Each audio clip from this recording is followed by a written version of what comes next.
আসসালামু আলাইকুম ভিউয়ার্স, আজকে আমি আপনাদের সামনে আবারও নতুন একটি রেসিপি নিয়ে হাজির হলাম। সেটা হচ্ছে ব্রয়লার মুরগি দিয়ে ঝাল ঝাল মুরগির রোস্টের মতোই হয় এটা। তো প্রথমে আমি নিয়ে নিচ্ছি 1 কেজির মতো ব্রয়লার মুরগি। পাটাও আমি দিয়ে দিয়েছি, পাটা বাচ্চারা খেতে খুব পছন্দ করে।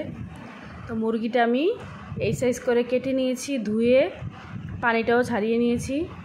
এখন আমি এটার মধ্যে দিয়ে দিব 1 টেবিল চামচ লবণ, 1 টেবিল চামচ মরিচের গুঁড়া, 1 টেবিল চামচ হলুদের গুঁড়া। এখন এই মশলার মধ্যে আমি ভালোভাবে মুরগিটা মেখে নিব।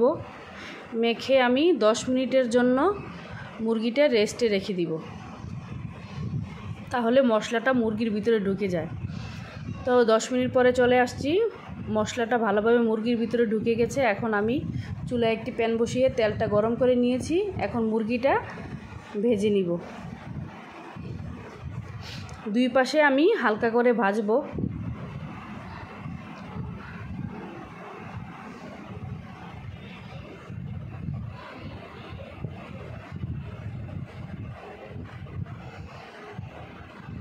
এক পাশ হয়ে আসলে আমি অপর পাশটা উল্টিয়ে দিব। তো এক পাশটা আমার হয়ে গেছে, এখন আমি মুরগিগুলি উল্টিয়ে দিচ্ছি।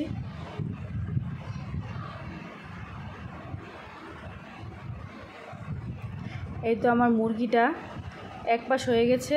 এখন ওই পাশটা হয়ে আসলে আমি মুরগিগুলি তুলে নিব।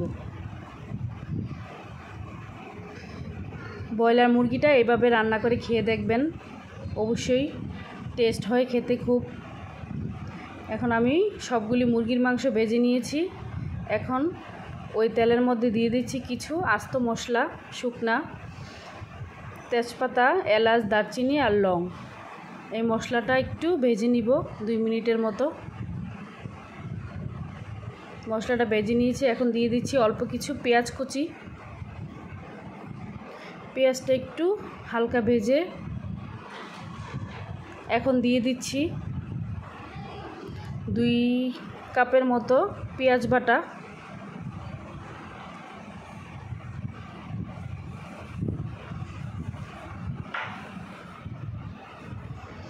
পেঁয়াজটা একটু তেলের মধ্যে ভালোভাবে একটু হালকাভাবে ভেজে নিব। পেঁয়াজটা আমার বলক উঠে গেছে। এখন দিয়ে দিচ্ছি 1 টেবিল চামচ হলুদের গুঁড়া, 1 টেবিল চামচ মরিচের গুঁড়া, 1 টেবিল চামচ লবণ, 2 টেবিল চামচ রসুন বাটা, 2 টেবিল চামচ আদা বাটা, 1 টেবিল চামচ জিরা বাটা, হাফ টেবিল চামচ ধনিয়ার গুঁড়া। এখন আমি পেঁয়াজের সাথে মশলাটা ভালোভাবে কষিয়ে নিচ্ছি। এই মুরগিটা রান্না করতে বেশি মশলা লাগে না। এখন পেঁয়াজটার থেকে খুব সুন্দর একটা স্মেল বেরিয়েছে। যতক্ষণ পর্যন্ত পেঁয়াজটা থেকে তেলটা উপরে না ছেড়ে দিবে ততক্ষণ পর্যন্ত আমি পেঁয়াজটা কষিয়ে নিব। এই তো দেখেন সুন্দরভাবে তেলটা আমার উপরে উঠে গেছে।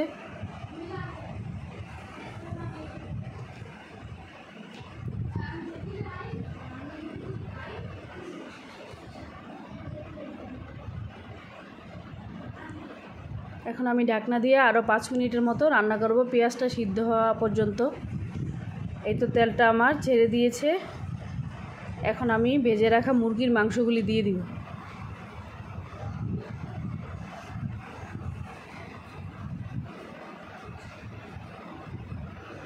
এখন পেঁয়াজের সাথে মুরগির মাংসটা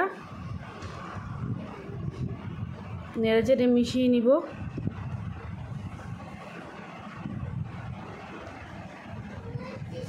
ঢাকনা দিয়ে আরও 5 মিনিটের মতো রান্না করব।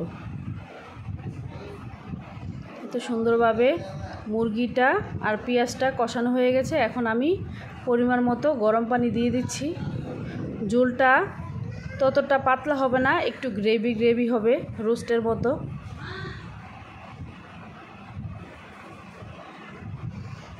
এই তো সেম এরকমই থাকবে, আর একটু হালকা ঝোলটা কমবে। এই তো দেখেন আমার রান্নাটা প্রায় হয়ে এসছে। এরকম টাইপের গ্রেভি গ্রেভি হবে।